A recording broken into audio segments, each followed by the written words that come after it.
दुर्गा सप्तशती के बारे में जब हम सोचते हैं तो क्या ख्याल आता है? सिर्फ एक पवित्र ग्रंथ? नहीं, आज हम देखेंगे कि ये उससे कहीं ज्यादा है। असल में ये एक सोचा समझा आध्यात्मिक डिजाइन है, एक ब्लूप्रिंट। और इस पूरे डिजाइन की, इस पूरी संरचना की नींव जानते हैं किस पर टिकी है? सिर्फ एक नंबर पर, और वो नंबर है 13। पूरा का पूरा ग्रंथ इन्हीं 13 मूल अध्यायों के आसपास बुना गया है। तो अब सवाल ये उठता है कि इन 13 अध्यायों का क्या मतलब है? क्या ये बस ऐसे ही हैं? बिल्कुल नहीं। इन्हें बहुत ही खूबसूरती से 3 खास हिस्सों में बांटा गया है। देखिए, पहला हिस्सा है 1 अध्याय का, दूसरा 3 का और तीसरा पूरे 9 अध्यायों का।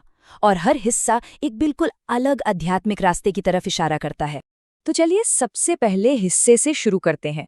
ये है महाकाली का मार्ग, और जैसा कि हमने देखा, इसमें सिर्फ 1 अध्याय है जो एकाग्र चिंतन पर जोर देता है। तो इस पहले अध्याय का सार क्या है? इसका सिद्धांत है एक लक्ष्य कई रूप। देखिए, सनातन धर्म में देवी देवताओं के अनगिनत नाम और रूप है ना? और हमें पूजा तो सबकी करनी चाहिए। पर यह अध्याय सिखाता है कि अगर आत्मज्ञान पाना है तो किसी एक स्वरूप पर अपना पूरा ध्यान, अपना पूरा चिंतन केंद्रित करना होगा। असल में यही जीवन के इस विशाल सागर को पार करने की चाबी है। अच्छा, तो ये था पहला हिस्सा। अब आगे बढ़ते हैं और देखते हैं कि ये पूरी संरचना कैसे बनती है। अब हम आते हैं दूसरे हिस्से पर, जो महालक्ष्मी को समर्पित है। यहाँ भक्ति और विजय का मार्ग खुलता है, जो अगले 3 अध्यायों में फैला हुआ है। तो ये जो दूसरा, तीसरा और चौथा अध्याय है, ये हमें जीवन की बाधाओं से लड़ने के लिए 3 बहुत ही कारगर अभ्यास सिखाता है। कौन से हैं वो? पहला जप, दूसरा ध्यान और तीसरा भक्ति। और याद रखिए, ये सिर्फ कोई रस्में नहीं है, ये वो साधन है जिनसे हमारी अंदर की शक्ति जागती है।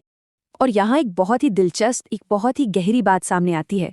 ग्रंथ में कमाल की समानता दिखाई गई है।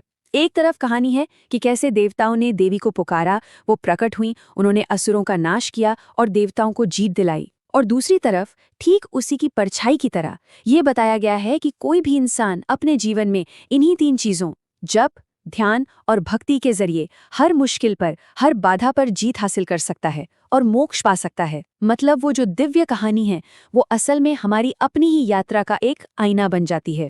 तो अब हम पहुंचते हैं इस ग्रंथ के आखिरी और सबसे बड़े हिस्से पर। यह है महासरस्वती का मार्ग, और इसमें आंतरिक ज्ञान के पूरे 9 अध्याय समाये हुए हैं। और यहाँ ये जो नंबर 9 है, ये बहुत मायने रखता है। ये जो आखिरी 9 अध्याय हैं, ये असल में उन 9 जरूरी गुणों, या कह लीजिए उन 9 अंदरूनी शक्तियों की बात करते हैं जो हम सबके अंदर ही मौजूद हैं। तो कौन से हैं ये 9 गुण? चलिए देखते हैं। चेतना, वृद्धि, शक्ति, लज्जा, शांति, श्रद्धा, लक्ष्मी, स्मृति और दया। ये सिर्फ शब्द नहीं है, या सिर्फ सोचने समझने की बातें नहीं हैं। ये वो सक्रिय शक्तियां हैं जो हमारे अंदर काम कर रही हैं। और यही सबसे जरूरी बात है समझने वाली। ये सारे गुण हमारे जीवन में सिद्धि रूपिणी या अधिष्ठात्री देवी के तौर पर, यानी कि एक स्थापित शक्ति के रूप में पहले से ही काम कर रहे हैं। तो ये जो पूरी आध्यात्मिक वास्तुकला है, ये कोई पुरानी किताब नहीं है, बल्कि ये एक जीती जागती गाइड है हमारे लिए। तो ये सब हमें एक बड़े सवाल पर लाकर खड़ा कर देता है। आखिर ये गुण एक सार्थक, एक मीनिंगफुल जीवन जीने में हमारी मदद कैसे करते हैं?